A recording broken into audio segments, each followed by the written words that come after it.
Welcome back to another episode of Party Talk, where you guessed it, we empower leaders in youth drug prevention.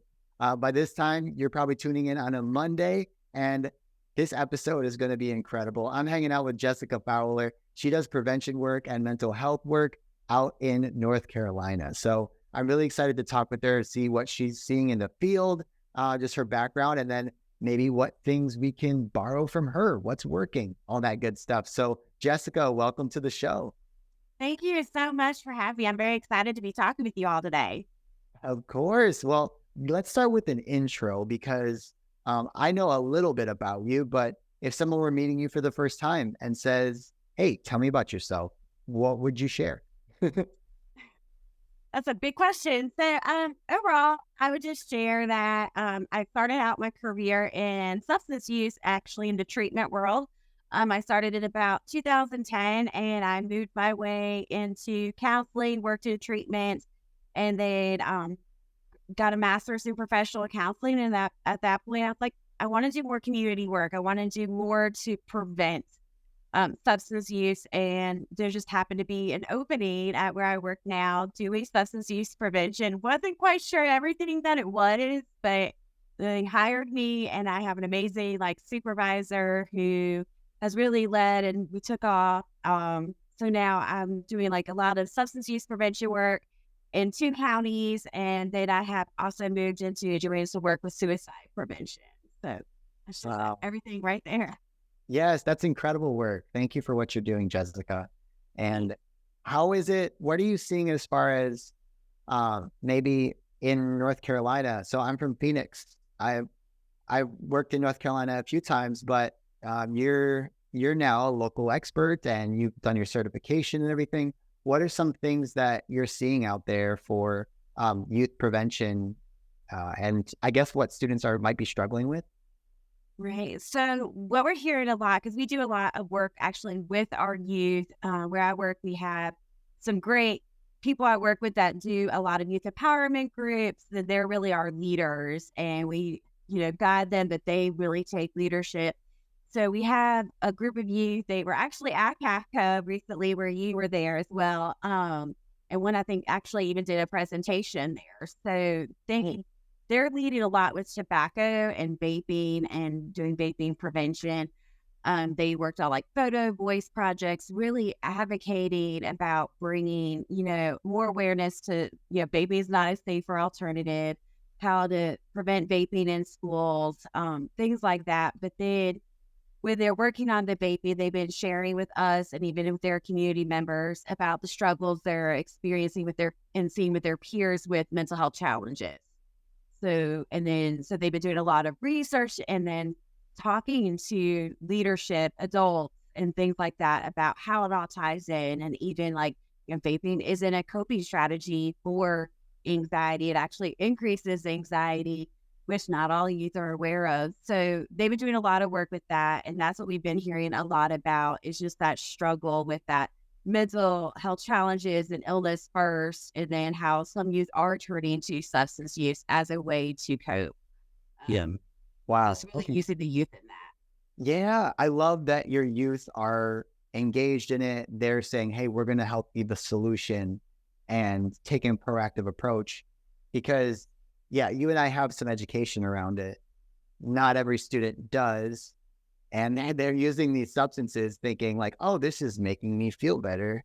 And what they don't realize is as soon as you put down that device, now you have withdrawal symptoms on top of your mental health issues.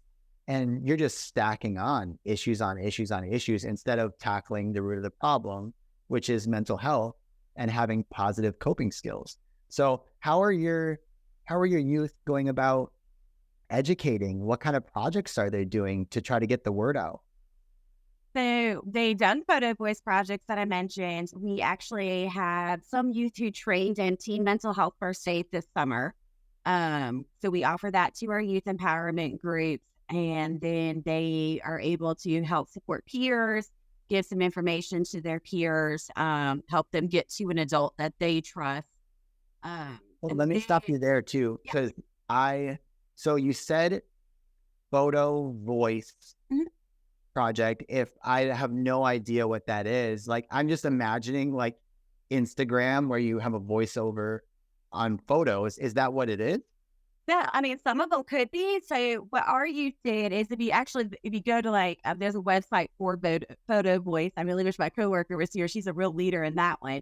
Okay. But for the youth that we worked with, they created like, they're like ads in a way, some of them, but a lot, they can be used so many different ways. But we had some did a comic strip and we blew it up on a poster for them. And then we had a community wide forum where they were at a panel and they were talking about them.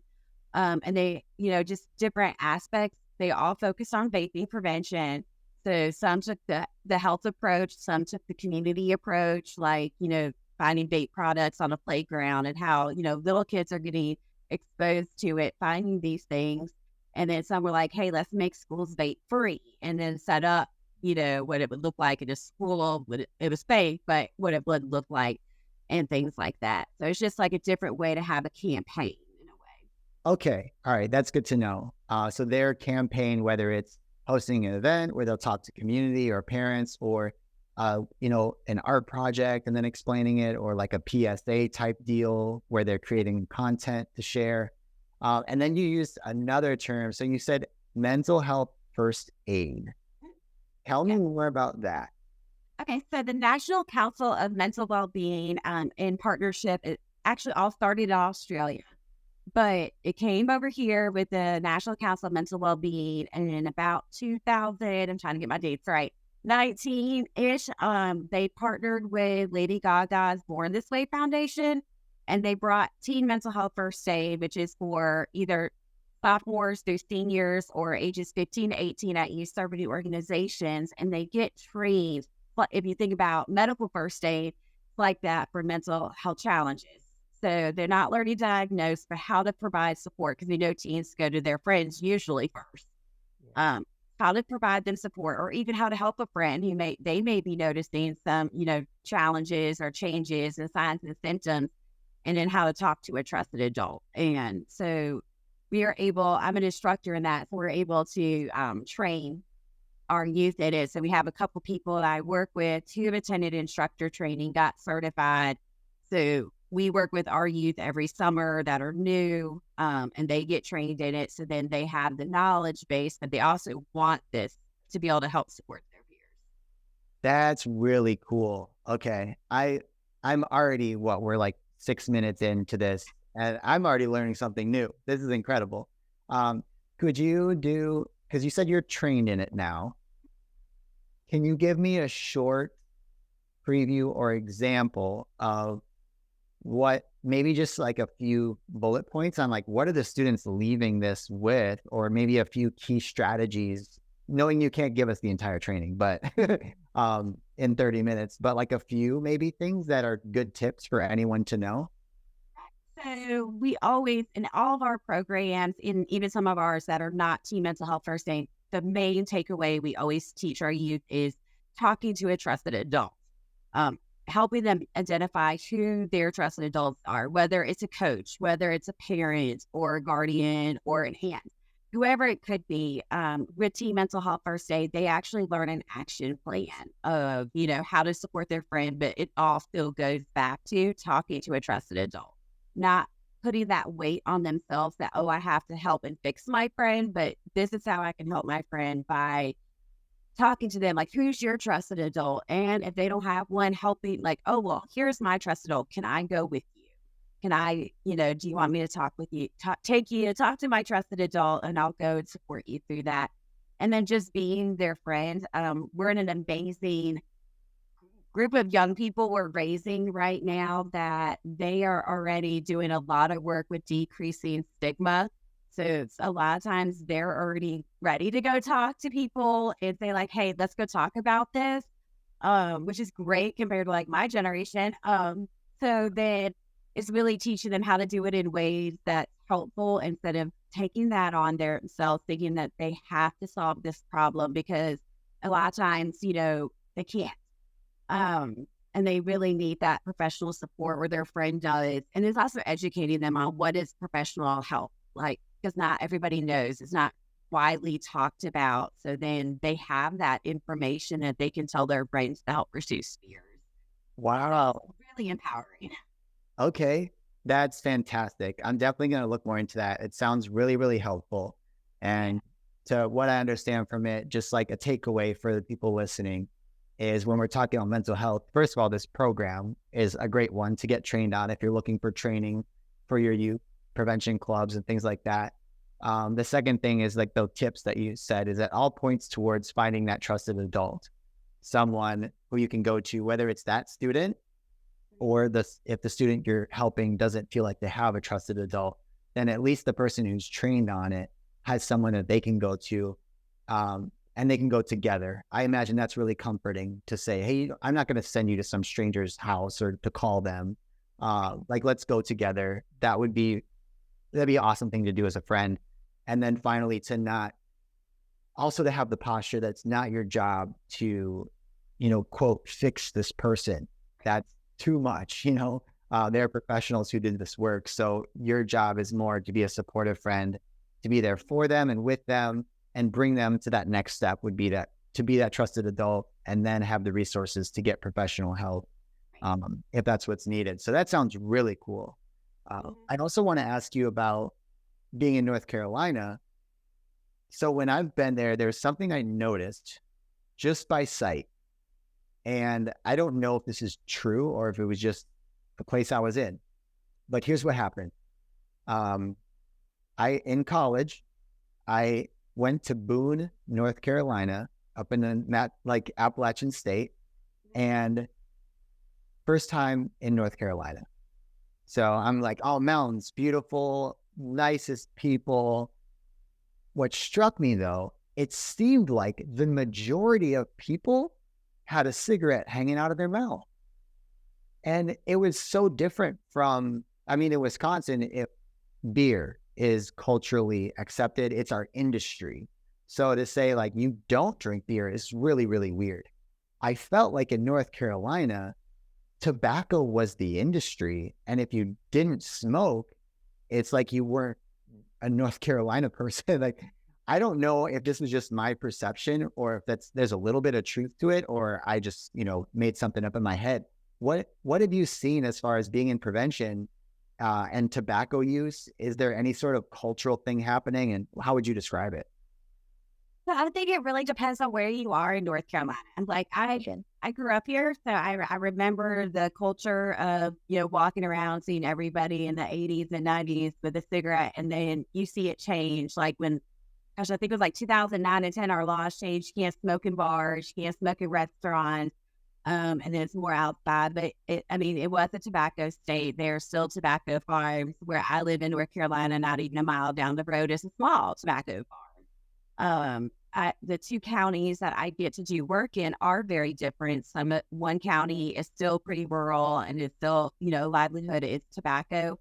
For myself, I don't see a lot of people smoking, not compared to what it used to be. But there's definitely that history, and there's a lot of, there is pride in, your history of your state. But I do think it depends. Like, I know, depending on towards college campuses now, I'm seeing, like, I know Boone is, a college town as well, or the vaping that I see going on as well. Because I lived also near university. So you do see that. I don't know if that's just because it's being marketed towards that population group. And even tobacco prior to vaping was marketed towards, the younger population, look cool, things like that. So it's really hard to say. I don't get out of North Carolina much to be able to notice any difference, but it was, a tobacco state and a manufacturer for it for a long time. Yeah. And that's just important to acknowledge right there is you've lived in this state for a long time. I came from a different state. So in comparison to me, it could have just been more people are smoking cigarettes. So I'm like, whoa, North Carolina has this huge problem. Where you're thinking, wait, no, I was here in the 90s, and when there was a lot of cigarettes, it's actually reduced. Mm-hmm. So you're thinking like, this is not bad from what I've seen. Right. So it is always relative to your experience. And what's cool though is that it sounds like it's decreasing the use. And now, Yeah. of course, we've got the challenge of vaping products, and it's reversing all the work that we did, or we're having to do it over. Right. But hopefully, we're learning just like the cigarette companies and this vaping companies learn from the industry trying to sell these products, and they get better and better at selling them. We're also getting better and better at preventing it. Right. Uh, so that's the good news, is that we're learning too. Absolutely. I remember when we first started connecting on LinkedIn and we were kind of chatting back and forth. Um, I was really encouraged to talk to you because you have a view of the whole person, mental health, basic needs. Mhm. Can you just talk a little bit about what are those areas around prevention and mental health that affect it that we need to be aware of? So yeah, I'm very fortunate that the place that I work, we really do focus on the whole person, and we say like the whole child and the whole family. So we have people who are dietitians or work in nutrition and help with, making sure there's food access in the communities that we're in, how to cook recipes for that's affordable, things like that. So we even have people who work on reproductive health and education on that. So it's a whole health education environment. And I think that's been really fortunate for me to be able to start in that compared to others I have met. So we do take that whole approach. And then with my treatment background, just hearing where people have struggled, why they may have started using has been really just push my work to, we have to target the whole person. If someone is like, I'll use a child, if a child is struggling and a teenager is struggling, does not have all the basic needs met, such as access to food, access to a safe environment, a safe school environment, their risk factors increase for substance use, for mental health challenges. Trauma is one of the number one risk factors for mental health challenges and substance use. So we can address and meet those needs, that we can help reduce access. We can help reduce those risk factors. And so I think it's really important in how it all ties together. If our mental wellness is on the low end of that continuum, then our physical health is impacted as well, and vice versa. So to me, it's like we really got to hit that all to be able to have successful prevention. Yeah, I love that. And it's just a great example of how in prevention, sometimes we focus on like, well, we need to educate about this one substance or about one substance because it's the latest Right. trend. And sometimes the answer is yes, we need to do that because we need to stop the bleeding and stuff like that. But the other times it's more like, hey, the root of the problem is where we need to look. You're looking at all these little leaves on the outside because you can see them and you see they look sick and stuff like that.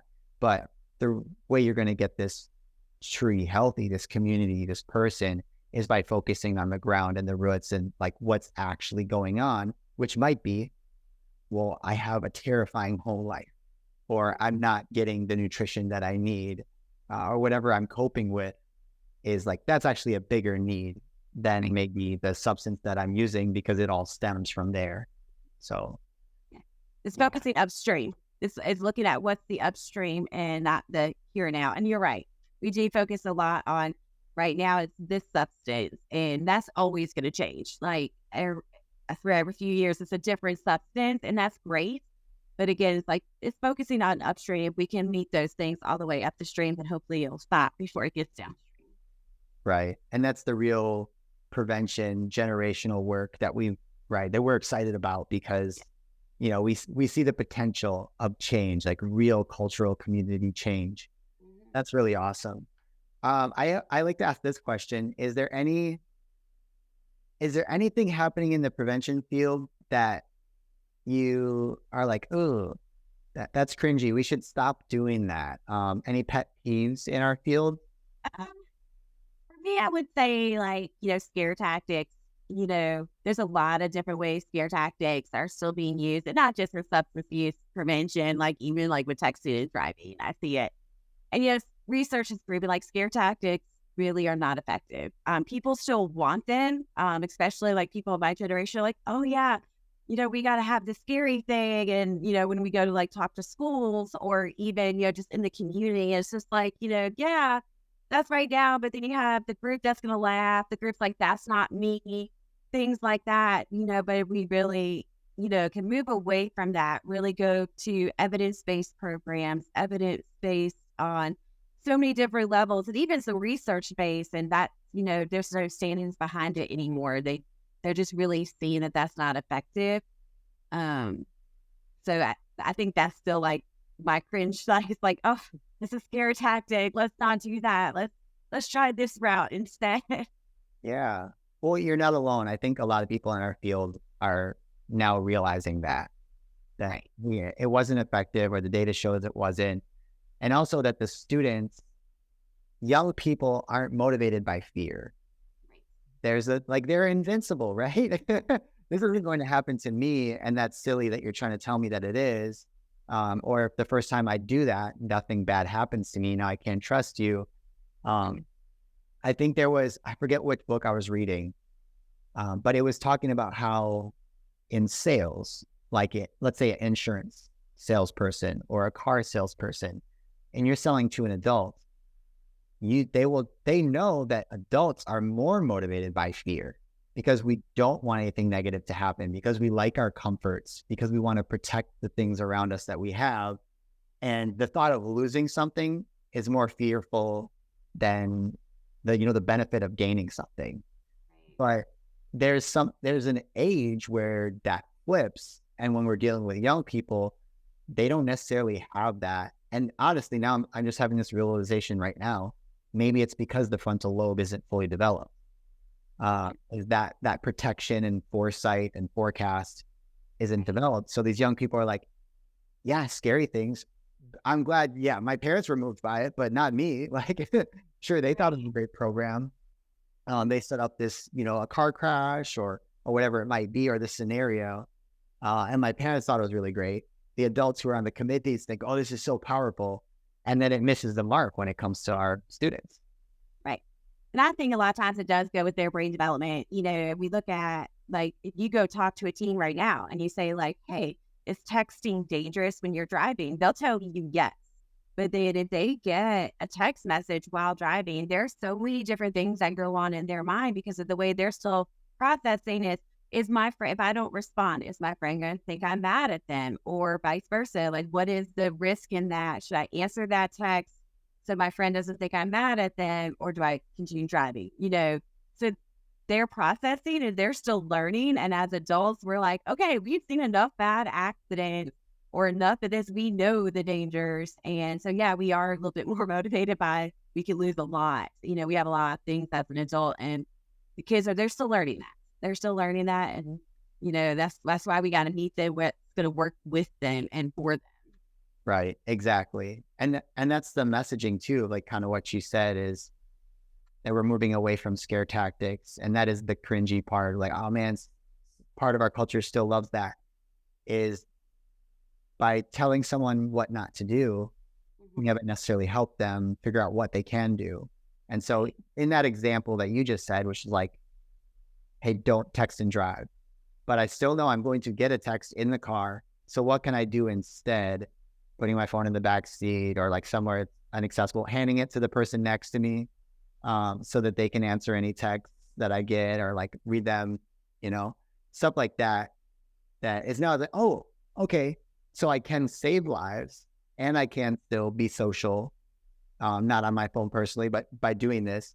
And that's why that's like our program, is like, you can still have a social life, have fun, make friends, and feel good without using drugs and alcohol.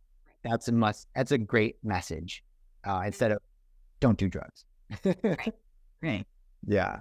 Or, I would love to ask you about maybe some of the projects that you've done so far. And I didn't even ask you this. So how long have you been in the field? And then what are some projects that you've done or seen that have been really inspiring? Now, I've been in the field for prevention since 2018, about March 2018. So about 6 years, going on 6 years. Projects, I think that's a hard one because there's been so many. I was able to, like, for me, it was one of the greatest, most exciting things was right before COVID. We were able to work with a lot of community partners in one of the communities that we work in. And as a community, we created a coalition for substance use prevention, which is amazing because they haven't had one in a long time. They had a couple like collaboratives so that it was really getting into that community work, seeing them mobilize for something that a lot of people wanted. And so that was really exciting. But the main thing is getting to, I don't do a lot with like the youth and with the work that I do, but my coworkers do, and just seeing like from 2020, even when everything was virtual and some of the youth we still have because they were younger, and just seeing them grow and seeing the projects. And like I said earlier, like, for the past couple summers, they've been able to go to CACA. We've had one that's done presentations with CACA, but even just locally in North Carolina, they've been doing presentations and things like that. And just seeing my coworkers getting to do that with the youth and leading, and seeing those youth lead is, I think, the biggest exciting thing that I've got to experience since I've been in the field. Oh, that's incredible. And I I feel like it's such a gem when you see students taking on the work and Yeah. doing that. It feels 100 times better than doing it yourself Oh, yeah. because like they're on fire, they're making a difference, they're growing, they're developing their leadership skills. But two, like not only can you see the sustainability of your project now because they can do this for the rest of their life, they might join a coalition or get into the field or at least take the knowledge and impact the people around them. But you also just get those warm and fuzzies of like, this is actually why I got in this whole thing is I wanted to change young lives. And you can see it firsthand. I always have to remind myself when I get stuck in the admin work or I get stuck like getting too busy. It's like, but like imagine those students because sometimes you get to hear the stories of how you impacted them. Most of the time you don't, but at least you can see the tangible work that they're putting in and the ways that they grow within in your community. So I love that. Having a coalition get started, that's huge. And then also seeing the students, light a fire around this kind of work and then see them grow through their projects and even them speaking at their schools and other schools. That's incredible. We were just in Arkansas and we did a conference with the high school and they have a youth group. And then, so what they did is they brought us in to speak to 3 middle schools and this high school youth group. And then what they did then is we did a training after where we launched basically 3 new middle school prevention clubs. And Nice. right, it was so cool. I loved the model that they used. But my best part was like when students were filing in, the high school students were the one handing out t-shirts, welcoming students. And then when, a group got there really, really early.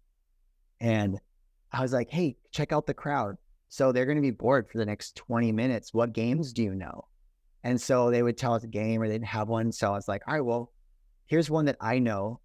If you want, grab a partner, go up on the stage, with the microphone, and you're going to like facilitate this game and get a competition going. And just seeing them light up. And then when it came time to train, like all of the groups, we could pair up those high school leaders, one of the high school leaders with every one of these new groups of students. So just them had that same excitement of, dang, this is so cool. We're building something that's going to last. Lovely.